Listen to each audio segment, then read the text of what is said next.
Notre planète, notre avenir. Vous êtes sur Faso Green TV, la chaîne qui décrypte pour vous les enjeux environnementaux.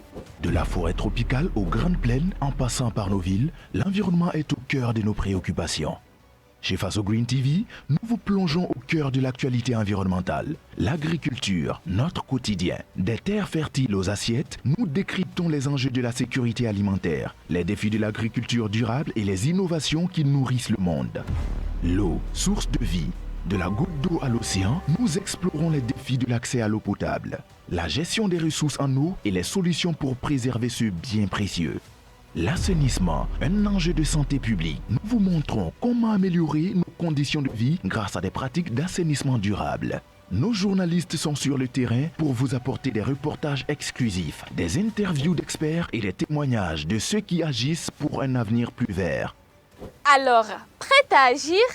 Abonnez-vous massivement à notre chaîne et rejoignez la communauté Faso Green TV pour rester informé et participer à édifier un monde plus durable.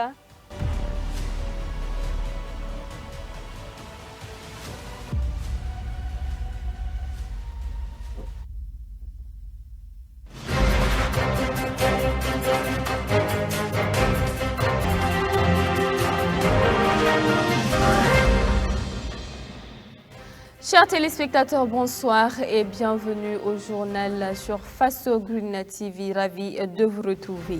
Au sommaire, nous parlerons du 20e anniversaire du musée de l'eau. À cette occasion, des journées portes ouvertes ont été organisées du 1er au 2 février 2025.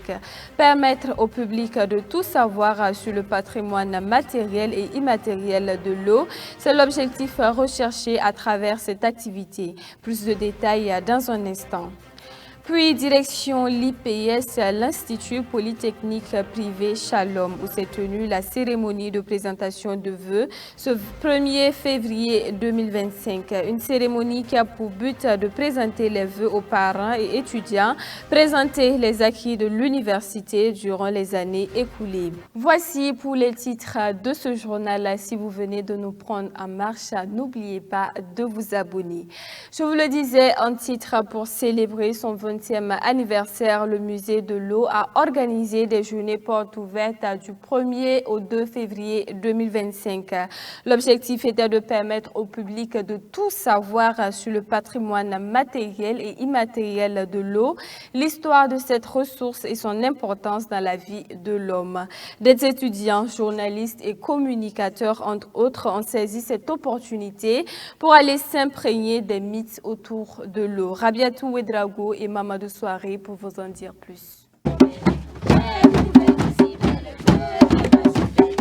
Des chants empreints de pas de danse. Loin d'être un exercice ludique, cette scène démontre à souhait la corvée d'eau à laquelle la femme africaine faisait face. Et elle marque ainsi le déclic pour les journées portes ouvertes du musée de l'eau organisées les 1er et 2 février 2025. L'institution muséale a ouvert ainsi ses portes au public afin qu'il puisse découvrir ou redécouvrir le patrimoine matériel et immatériel de l'eau. Ces journées portes ouvertes célèbrent en même temps le 20e anniversaire du musée de l'eau. 20 ans aussi, ça marque un peu un âge de maturité, un âge de prise de conscience et un âge de recueil et d'introspection. Donc on s'est arrêté pour faire ça pendant 2 jours, inviter le maximum de personnes, élèves, étudiants, journalistes, communicateurs, à venir visiter le musée, diplomates, artistes, chanteurs à venir visiter le musée, pour dire qu'il faut que les gens connaissent le musée et qu'ils le fréquentent de plus en plus. De la corvée d'eau au puits, en passant par le pavillon des pompes ou encore Lampedusa, cette représentation des tombes de jeunes Africains qui ont décidé de rejoindre l'Europe par la mer, ce fut l'occasion pour les visiteurs de plonger dans un monde fascinant de l'eau, de ses cycles naturels et de son importance dans la vie de l'homme. C'est un musée vraiment à ne pas du tout rater. Également, il y a beaucoup d'activités comme comment on appelle ça, on peut dire, par exemple, il y a l'activité en fait que nous venons juste de mener de 5 km à pied dans la corvée de l'eau, et également le fait qu'on ait visité le pavillon en fait des puits, du moins de la pompe à eau. Il y a un an, Quand j'étais de passage ici, ça n'avait pas cette allure. Et je sens que c'est en train de prendre une forme assez incroyable. La verdure s'installe, ça veut dire que aussi sur la question de l'eau, il y a ce travail en lien avec la nature qui se fait très bien. À travers ces journées portes ouvertes, le musée de l'eau offre également un cadre pour mettre la ressource eau au centre de tous les débats. C'est aussi de montrer que cette eau-là doit être prise dans une vision plus holistique au niveau de la culture, de l'anthropologie, de la sociologie, que l'eau c'est vraiment c'est une transversalité de tout ce que l'homme fait, une multidisciplinarité de tout ce que l'homme fait comme action dans la société. Des visites guidées pour découvrir les ustensiles de l'eau, des explications sur l'histoire de l'eau et la recherche de la nappe phréatique par la technique du sourcier sont entre autres activités qui ont marqué ces journées portes ouvertes du musée de l'eau.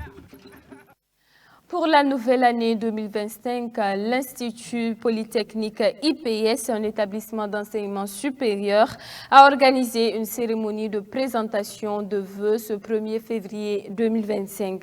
Objectif, présenter les vœux les meilleurs aux parents et étudiants, présenter les acquis de l'Institut durant l'année universitaire écoulée et confier celle de 2025 à Dieu. L'IPS, il faut le rappeler, forme des étudiants en sciences de l'information, mais aussi en agronomie. Colette Ilboudo, reportage.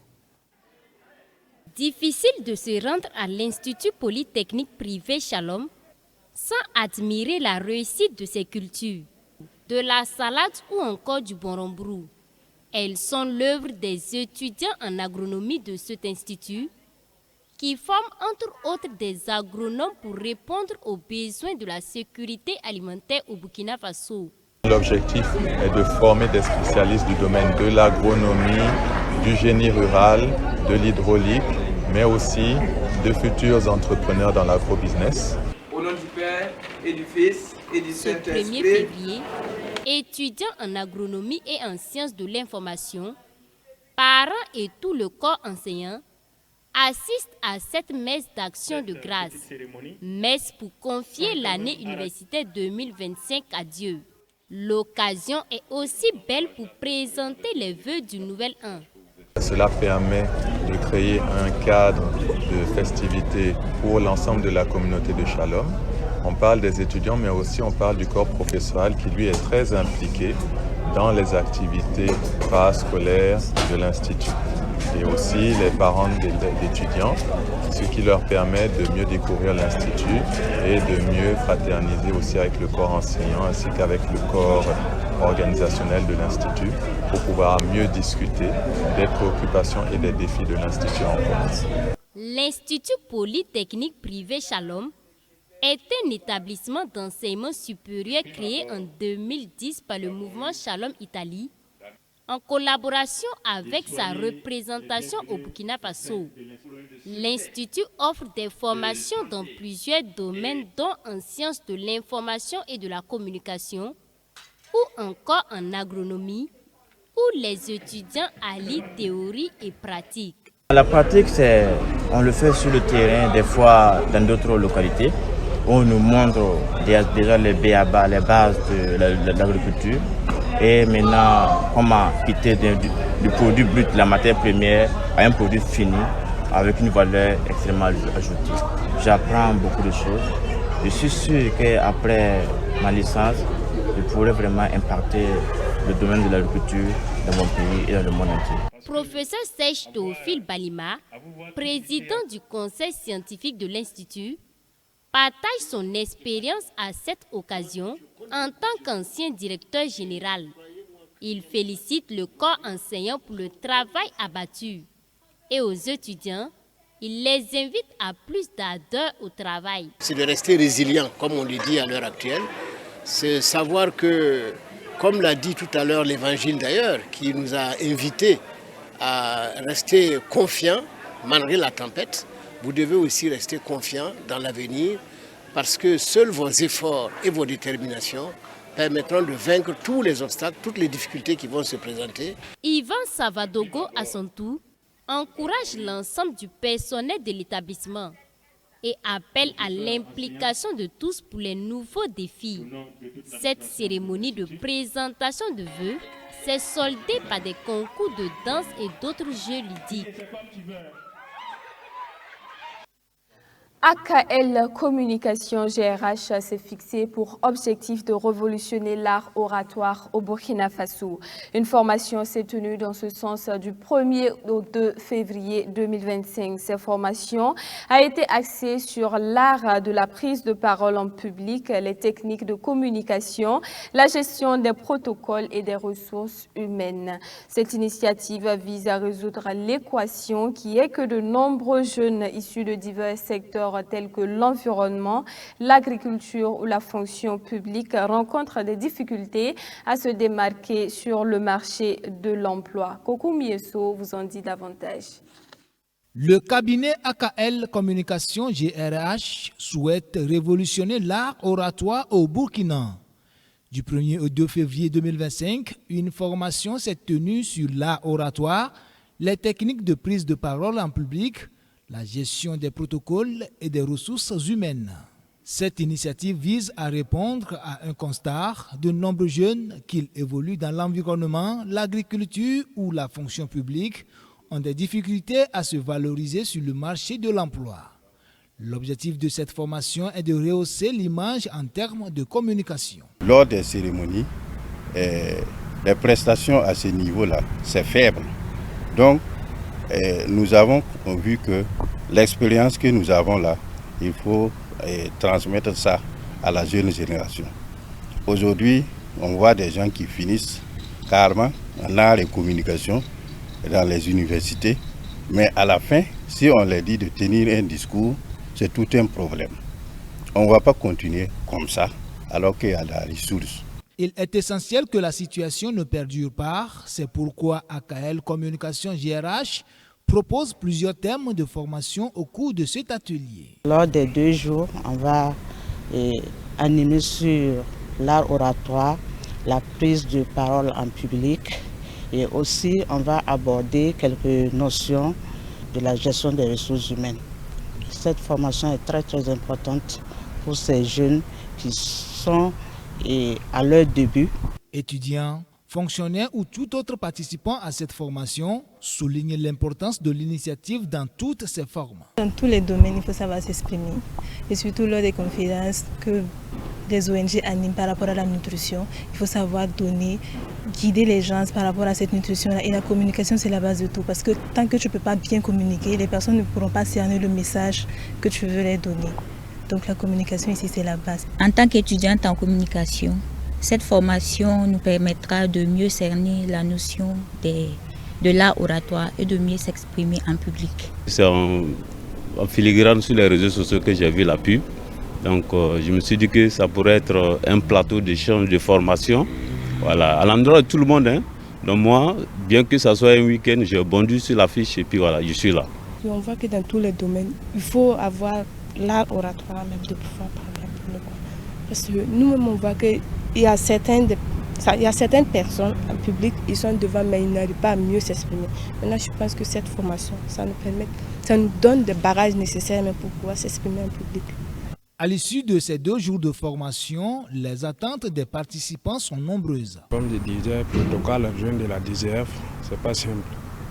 Donc, le métier du protocole, ce n'est pas suivre, aller installer chez les mains. Il y a beaucoup d'éléments à faire. Donc, pour cela, nous sommes là aujourd'hui, pour se faire mieux former. Avec cette formation, je compte mieux m'exprimer plus en public et prendre la parole. Selon Lassane Sawadogo, l'art oratoire permet aux jeunes diplômés de communiquer aisément et d'acquérir une confiance en soi pour s'exprimer de manière plus convaincante lors des cérémonies et des rencontres. Le cabinet AKL Communication GRH a démontré son expertise depuis de nombreuses années au Niger, en Côte d'Ivoire et au Togo. En 2024, il a étendu ses activités au Burkina Faso, notamment dans le quartier Kosodo. AKL Communication GRH a pour objectif de former plusieurs milliers de jeunes d'ici 5 ans. Voilà qui met fin à ce journal. Merci de l'avoir suivi. Très bonne semaine à tous et n'oubliez pas, prenez soin de vous et surtout prenez soin de la nature. Au revoir.